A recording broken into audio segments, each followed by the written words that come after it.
Good evening. How are you बच्चों, कैसे हो? मैं आज केमिकल इक्विलिब्रियम का टॉपिक स्टार्ट कर रहा हूँ। Le Chatelier principle. Le Chatelier principle very very most important for NEET examination as well as IIT JEE mains examination. इसमें होता क्या है, कोई भी सिस्टम अगर इक्विलिब्रियम स्टेट में स्टेब्लिश है, सपोज करो ये एक सिस्टम है, this is known as system and this system is present in equilibrium state, और इस सिस्टम पर तीन फैक्टर काम करते हो। पहला factor change in concentration, change in concentration, this your first factor. दूसरा change in pressure, change in pressure, and third your factor is known as change in temperature, तो वह सिस्टम, उस सिस्टम का इक्विलिब्रियम किस डायरेक्शन में shift होगा, इसके विषय में हम लोग बात करने चल रहे हैं। सपोज कीजिए हमने एक एग्जाम्पल लिया, किसका? चेंज इन कंसंट्रेशन का। पहला फैक्टर जो है वो आपका है चेंज इन कंसंट्रेशन। अगर हम किसी भी केमिकल रिएक्शन के कंसंट्रेशन में चेंज करें तो वह सिस्टम किस डायरेक्शन में शिफ्ट होगा, इसी के विषय में हम लोग को पता करना है। जैसे आप ले लीजिए, ये आपका रिएक्टेंट है और ये आपका प्रोडक्ट है।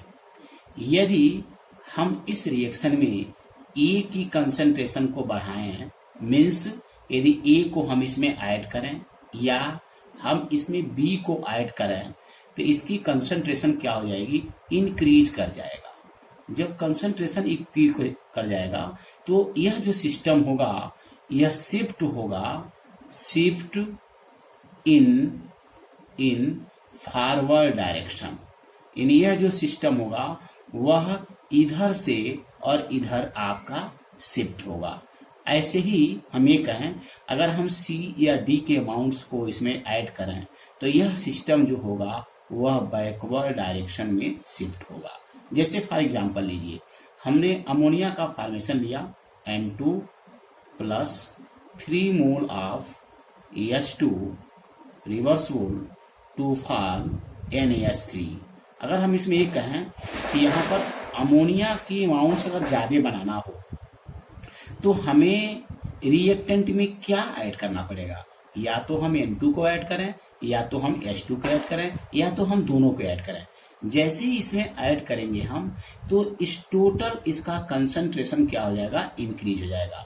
और जब इसका कंसंट्रेशन इंक्रीज हो जाएगा तो यह सिस्टम उस डायरेक्शन में शिफ्ट होगा जिधर इक्विलिब्रियम स्टेब्लिश होने की चांस होगी। यानी इसका अमाउंट अगर कम है, इसका प्रोडक्शन ज्यादा है, तो यह उधर जाएगा जिधर इसकी कंज्यूमिंग ज्यादा हो, कंज्यूम करने वाले लोग ज्यादा हों। इसका मतलब N2 या H2 के कंसंट्रेशन को हम इंक्रीज करें तो यह उस डायरेक्शन में जाएगा जिधर अमोनिया है, अर्थात ज्यादा अमोनिया का फॉर्मेशन होगा। दूसरा हम लोग ये बात करते हैं change in pressure. Change in pressure जो फैक्टर है ये number of moles per depend करता है। जैसे आपने एग्जाम्पल लिया पहला, 3 तरह के रिएक्शन होते हैं। जैसे हमने कहा एक ऐसा रिएक्शन जहां पर नंबर ऑफ मोल्स में कोई चेंजिंग ना हो, जैसे H2 आपने लिया और आपने I2 लिया और रिएक्ट कराया तो आपका क्या बना? 2HI यहाँ बना। अब आपने देखा कि यहाँ पर जो वॉल्यूम का कॉन्सेप्ट है, 1 मोल A है और 1 मोल A है, ये 2 वॉल्यूम रिएक्टेंट के हैं। यहाँ पर रिएक्टेंट का जो वॉल्यूम है वो 2 है, बट हियर प्रोडक्ट में भी वॉल्यूम कितने हैं? 2 ही है। No change in volume. जब रिएक्टेंट और प्रोडक्ट के वॉल्यूम में कोई चेंजिंग ना होता हो तो वहां पर ली चैटलियर प्रिंसिपल के अनुसार से उस पर कोई प्रभाव नहीं प्रेशर का पड़ता है। नो इफेक्ट ऑफ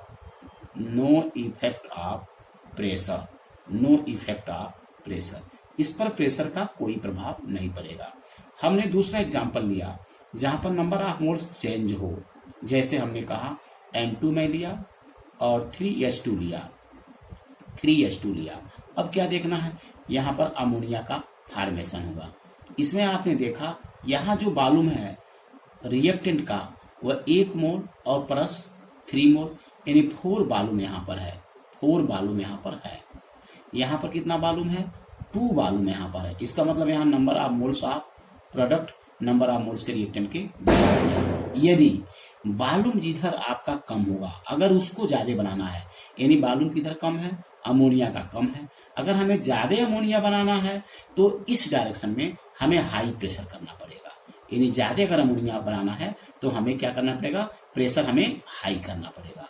यदि अगर हमें M2 और H2 को ज्यादा बनाना है तो यहाँ 4 मोल है, तो हमें क्या करना पड़ेगा, यदि M2 और H2 को बनाना है तो नंबर ऑफ मोल्स यहाँ ज्यादा है, इसलिए हमें लो प्रेशर करना पड़ेगा। प्रेशर क्या करना पड़ेगा, लो करना पड़ेगा। नेक्स्ट आपने एग्जांपल लिया कि ऐसा केमिकल रिएक्शन जहां पर नंबर ऑफ मोल्स क्या हो, नंबर ऑफ मोल्स वेरिएबल हो। जैसे आपने एग्जांपल लिया, सपोज कीजिए कि PCl5 और आपने इसको डिसोसिएट किया PCl3 प्लस Cl2 में। ये क्वेश्चन आपका जेईई में से पूछा हुआ है 2013 में। अब आप ये देखिए, यहाँ पर आपका 1 मोल PCl5 है और 1 मोल Cl2 है। यहाँ टोटल नंबर ऑफ वॉल्यूम्स कितना होगा, 2 वॉल्यूम आपका होगा। नंबर ऑफ मोल जितने होंगे उतने नंबर ऑफ वॉल्यूम्स होगा माय डियर, ठीक है। यहाँ पर आपने देखा, यहाँ पर क्या है, 1 नंबर ऑफ मोल्स है, तो वॉल्यूम कितना यहाँ पर हो जाएगा, वॉल्यूम आपका 1 हो जाएगा।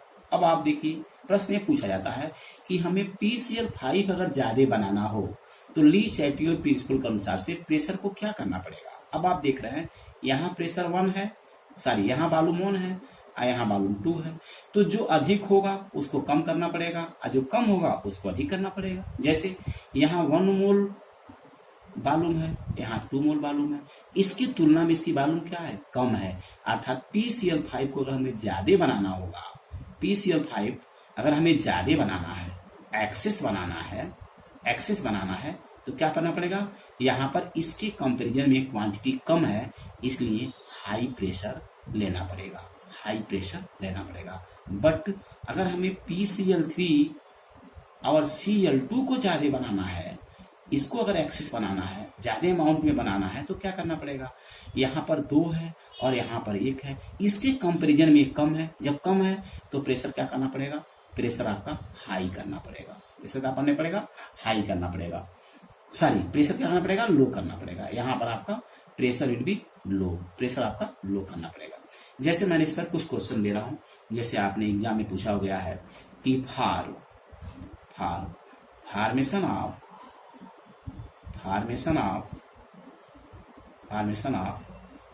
large amount of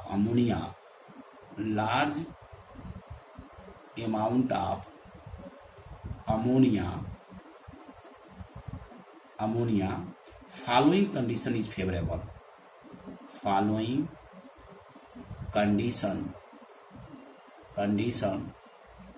is favorable। अब जैसे ऑप्शन दिया आपका है, जैसे मान लीजिए अमोनिया का कॉन्सेप्ट आपको फॉर्मेशन ऑफ हावर प्रोसेस को आना चाहिए, ये आपको बिल्कुल आना चाहिए, ये आपका है। अब यहाँ पर हमें ऑप्शन वो ढूंढना होगा कि हमें इसको ज्यादा बनाना है, और यहाँ पर वॉल्यूम कितना है, 2 वॉल्यूम है, यहाँ पर 2 वॉल्यूम है, और यहाँ पर वॉल्यूम कितना है, 4 वॉल्यूम है।